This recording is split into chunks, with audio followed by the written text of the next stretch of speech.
మన దేశంలో voter ID పౌరసత్వం కాదు, ఆధార్ పౌరసత్వం కాదు, పాస్‌పోర్ట్ పౌరసత్వం కాదన్నారు.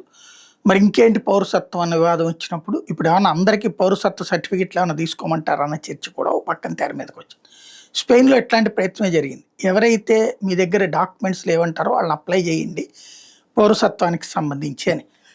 అంటే అక్కడ కాని వాళ్ళు అక్కడికొచ్చి సెటిల్ అయ్యి ఉన్నటువంటి వాళ్ళకి. ఈళ్ళేసుకున్నది ఒక 5,00,000 మందొస్తారండి. తీరా చూస్తే 12,00,000 మంది ఇప్పటికి అప్లై చేసుకున్నారు. టోటల్‌గా 15,00,000 మంది దాకా. ఇవి కాకుండా ఇతర దేశాలకు వెళ్ళి, ఇక్కడి నుంచి అక్కడికి వెళ్ళినటువంటి వాళ్ళు ఇంకొక 5,00,000 దాకా ఉన్నారు. ఒక్కసారి బిత్తరపోవడం స్పెయిన్ వంతే. అంటే ఆధారాలు లేకుండా ఆ దేశంలో బ్రతుకుతున్న వాళ్ళు ఇంతమంది. ఇమ్మిగ్రెంట్స్, చొరబాటుదారులు, శరణార్థులు కాదు వీళ్ళు. తప్పుడు పత్రాలతో లేదా ఏ పత్రం లేకుండా అక్కడ బ్రతికేస్తున్నవాళ్ళు. ఇప్పుడు వాళ్ళనేం చేయాలి? డిపోర్ట్ చేయాలా? లేకపోతే వాళ్ళకి ఓటు హక్కు లేకుండా అక్కడ పని చేసుకోవడానికి అవకాశం ఇవ్వాలా? ఇది తేలాల్సిన అంశం.